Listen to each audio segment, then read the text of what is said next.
मैं राजीव कुमार आज आप लोगों के लिए हिंदी का एक चैप्टर श्रम विभाजन और जाति प्रथा लेकर आए हैं।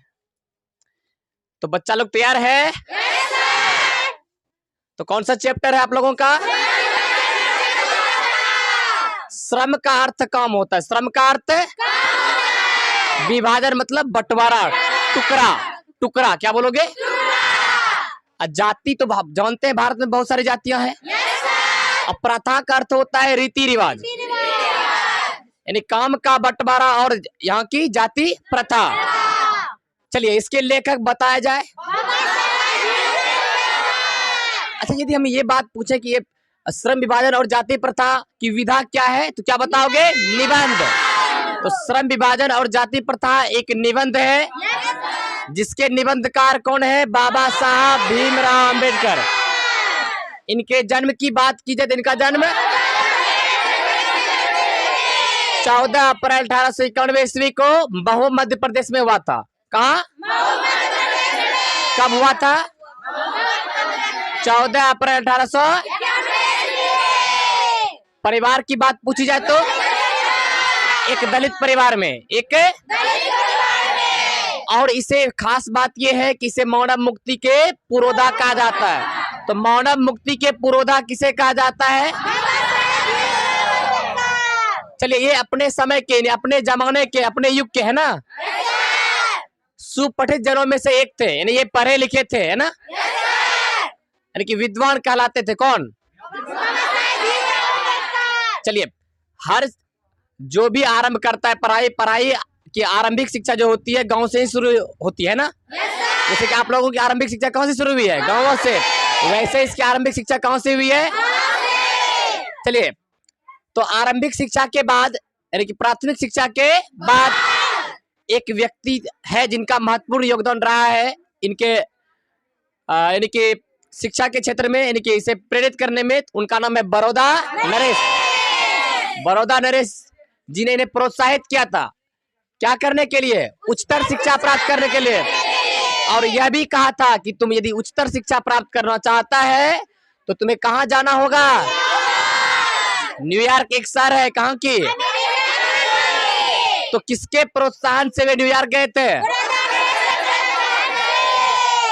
जब वहां वह उच्चतर शिक्षा प्राप्त कर लिया फिर आगे और पढ़ाई जारी रखने के लिए वहां से कहाँ चले गए? लंदन भी एक शहर है, कहाँ का? चलिए उन्होंने जो संस्कृत का धार्मिक, पौराणिक और पूरा वैदिक वांग्मय किसके जरिए पढ़ा? यानी कि ये इंग्लिश में इनकी सारी कृतियां जो भी पढ़ेंगे वो इंग्लिश में है। और ये संस्कृत की धार्मिक, पौराणिक कथा और वैदिक वांग्मय जो पढ़ा वह अनुवाद के जरिए पढ़ा। किसके जरिए पढ़ा? चलिए ऐतिहासिक सामाजिक क्षेत्र में, ऐतिहासिक सामाजिक अनेक मौलिक स्थापनाएं प्रस्तुत की है। किसने? ऐतिहासिक सामाजिक क्षेत्र में बहुत सारी मौलिक स्थापनाएं प्रस्तुत की है। किसने? इनकी बहुत सारी ऐसी बातें पढ़ेंगे जो कि एक याद रखने योग्य है, इतिहास में वर्णित है। यानी कि ऐतिहासिक क्षेत्र में भी, ऐतिहासिक सामाजिक क्षेत्र में भी ये अनेक मौलिक स्थापनाएं प्रस्तुत की है। किसने? चलिए देखिए कहता है कि सब मिलाकर वे इतिहास मीमांसक, यानी कुल मिलाकर वे इतिहास मीमांसक और विधिवेता, अर्थशास्त्री, समाजशास्त्री, शिक्षाविद तथा धर्म दर्शन के व्याख्याता बन के उभरे। व्याख्याता बनकर यानी ये हर क्षेत्र में चाहे वह समाज की बात हो, अर्थशास्त्र की बात हो, शिक्षा की बात हो, धर्म दर्शन की बात हो, हर चीज में के ज्ञाता थे, है ना, हर चीज के ज्ञाता थे। इसीलिए इस सब चीज में व्याख्याता बनकर इन सब क्षेत्रों में क्या उभरे, है ना। चलिए अच्छा, स्वदेश में कुछ समय तक उन्होंने क्या की? वकालत भी की। यानी कि पेशा कही जाती है, वकील थे शायद, है ना। तब ना वकालत क्या होगा? यानी ये वकील भी थे तब अपने देश, स्वदेश मतलब भारत में इन्होंने क्या किया? वकालत। चलिए समाज और राजनीति में बेहद सक्रिय भूमिका निभाते हुए उन्होंने अछूतों, स्त्रियों, मजदूरों और मानवीय अधिकारों व सम्मान को दिलाने के लिए अथक संघर्ष किया। इन्होंने संघर्ष किया है किसके लिए तो बताओ? अछूतों के लिए, स्त्रियों के लिए, मजदूरों को, इस सब अछूतों, स्त्रियों और मजदूरों को जो मानवीय अधिकार होता है, हम मानव है, हमें जो अधिकार है स्वतंत्र रूप से करने का, घूमने का, खाने पीने का, रोजगार करने का, है ना, वो अधिकार दिलाने के लिए इन्होंने संघर्ष किए, अथक प्रयास किए। किसने?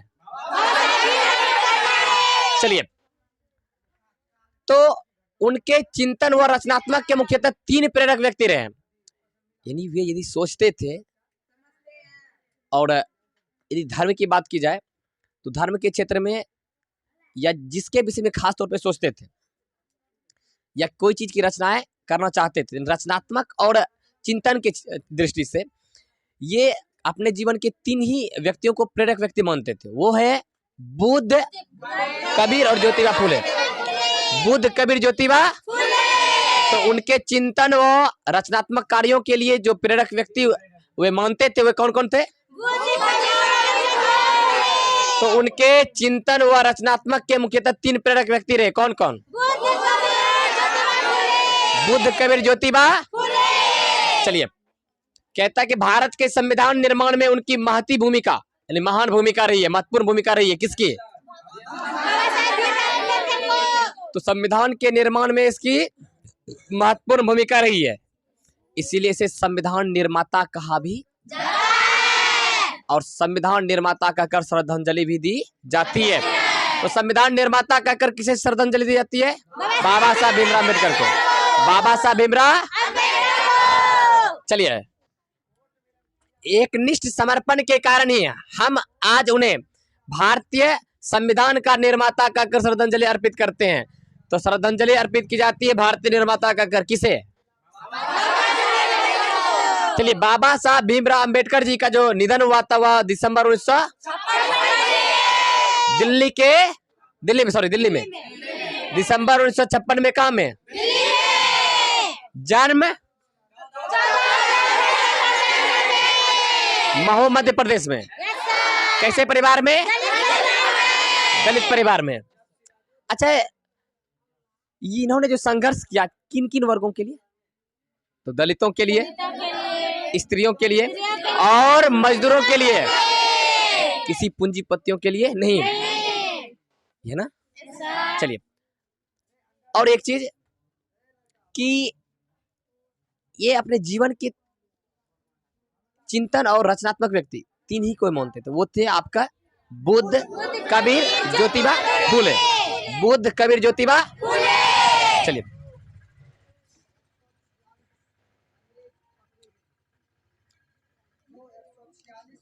चलिए, बाबा साहब ने अनेक पुस्तकें लिखी, यानी एक पुस्तक नहीं, अनेक पुस्तकें लिखी है, कई पुस्तकें लिखी है। किसने? तो उनकी प्रमुख रचनाएं एवं भाषण ये दी गई है। यानी कि, और एक चीज खास ये बात है कि आप जो पढ़ रहे हैं श्रम विभाजन और जाति प्रथा, यह एनिहिलेशन ऑफ द कास्ट से ली गई। कहां से? बात से पता चलता है, एनिहिलेशन ऑफ द कास्ट।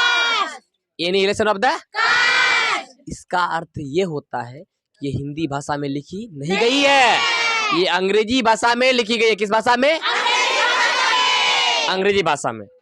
तो इसके हिंदी अनुवादक की बात की जाए तो ललई सिंह यादव है। तो एनिहिलेशन ऑफ द कास्ट के हिंदी अनुवादक। 2 चीज नोट करो। पहली बात कि एनिहिलेशन ऑफ द कास्ट एक भाषण है, और उसी भाषण का अंश है आपका ये श्रम विभाजन और जाति प्रथा। और जबकि श्रम विभाजन और जाति प्रथा एक निबंध है ना, एक लेख है, जबकि ये एनिहिलेशन ऑफ द कास्ट ये भाषण है। किसका? बाबा साहब भीमराव अम्बेडकर का। और ये भाषण इंग्लिश भाषा में लिखी गई है, और इसके अनुवादक है ललई सिंह। चलिए, इनकी बहुत सारे पुस्तकें हैं, बहुत सारी इसकी रचनाएं हैं जो अंग्रेजी भाषा में लिखी गई है। चलो हम लोग बोलते हैं। पहली इसकी जो बुक है, इसका बुक पहला है the caste in India. The caste in India. English में या हिंदी में? इंग्लिश में, चलिए ठीक है। Their mechanism. सेकंड है जेनेसिस एंड डेवलपमेंट। और है द अनट वेवल्स। इसके बाद आप लोगों का है हु आर द। आगे रचना है हु आर, फिर है हु आर सुद्राज। चलिए आवाजें कम नहीं होनी चाहिए, ठीक है? यही आवाज हमारे अंदर जुनून पैदा करती है, तो खुल के पढ़ाते हैं निडर होके, ठीक है? चलिए Buddhism and communism. Buddha and his Dhamma. चलिए थॉट्स ऑन लिंग्विस्टिक स्टेटस, है ना? इसके बाद है the rise and fall of the Hindu. Women. Okay, last ही है एनिहिलेशन ऑफ द कास्ट। चलिए इनकी रचनाएं बोलते हैं। पहला था द कास्ट इन फिर था देयर मैकेनिज्म, जेनेसिस एंड पीछे वाले आवाज नहीं करते, पीछे वाले। चलिए इसके बाद है द अनट वेबल्स, फिर है हु आर दे, फिर हु आर सुद्राज, नेक्स्ट है Buddhism and communism, Buddha and his thoughts on linguistic states, है ना? चलिए the rise and fall of the Hindu women. बोले the rise and fall of the Hindu women. फिर annihilation of the अच्छा, annihilation of the caste क्या है? भाषण है। किनका? किस भाषा में है? अनुवाद किसने किया है? ललाई सिंह यादव। क्लियर? चलिए हिंदी में उनका संपूर्ण वांग्मय भारत सरकार के कल्याण मंत्रालय से बाबा साहब अम्बेडकर संपूर्ण वांग्मय नाम से 21 खंडों में प्रकाशित हो चुका है। यानी कि यदि बात की जाए बाबा साहब भीमराव अम्बेडकर का वांग्मय किस नाम से प्रसिद्ध है, तो बताओगे बाबा साहब अम्बेडकर संपूर्ण वांग्मय। बाबा साहब अम्बेडकर का वांग्मय है बाबा साहब अम्बेडकर संपूर्ण वांग्मय। इस नाम से प्रसिद्ध है। कितने खंडों में? यानी अम्बेडकर जी की संपूर्ण वांग्मय 21 खंडों में प्रकाशित हो चुकी है। किसके द्वारा? तो भारत सरकार के कल्याण मंत्रालय द्वारा। कहां से? तो भारत सरकार के कल्याण मंत्रालय से। उसका संपूर्ण वांग्मय कितने खंडों में? 21 क्लियर? चलिए कहता है कि यह जो पाठ है, यह पाठ बाबा साहब के विख्यात भाषण एनिहिलेशन ऑफ द कास्ट से ली गई है, जिसके अनुवाद कौन किए हैं? ललाई सिंह यादव द्वारा। यानी कि इसका हिंदी रूपांतरण, यानी हिंदी जो रूपांतरण के हिंदी में जो ट्रांसलेट की गई है किसकी? एनिहिलेशन ऑफ द कास्ट की। किसके द्वारा? ललाई सिंह यादव के द्वारा। यह इंग्लिश में दी गई भाषण है या लिखी गई भाषण है किसका? बाबा साहब भीमराव अम्बेडकर का। जबकि श्रम विभाजन और जाति प्रथा एक निबंध है। चलिए तो आगे देखिए, इसमें कहता है कि हिंदी रूपांतरण जाति भेद का उच्छेद से किंचित संपादन के साथ से लिया गया है। यह भाषण जाति पांति तोरक मंडल लाहौर के वार्षिक सम्मेलन 1936 के अध्यक्ष भाषण के रूप में तैयार किया गया था। तो यह भाषण कब तैयार किया गया था? किसके लिए? तो बोलो। तो लाहौर के वार्षिक सम्मेलन, लाहौर के यानी जाति पाति तोरक मंडल के वार्षिक सम्मेलन के लिए यह भाषण तैयार की गई थी 1936। किसने तैयार किया था? बाबा साहब भीमराव अम्बेडकर ने। बाबा साहब कब तैयार किया था? 1936। आज हमें केवल इनकी रचनाएं पढ़नी है, इनके विषय में पढ़ना है। आज जो रचनाएं जो है जैसे कि श्रम विभाजन जाति प्रथा, इस पर कोई बातें नहीं करनी है, केवल इसके विषय में पढ़ने, चूंकि समय भी अभी हम उतना लेंगे नहीं, ठीक है? चलिए श्रम विभाजन और जाति प्रथा के लेखक। श्रम विभाजन और जाति प्रथा है क्या? उसकी विधा पूछी जाए तो बताओगे? निबंध। उनका जन्म कहाँ हुआ था? कैसे परिवार में?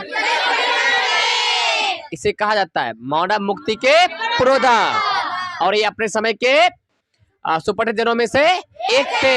कौन? इन्होंने संघर्ष किया था किसके लिए?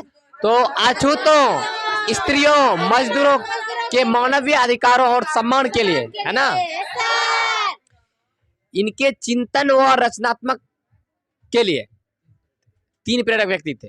बुद्ध, पहला बुद्ध, दूसरा, तीसरा क्लियर।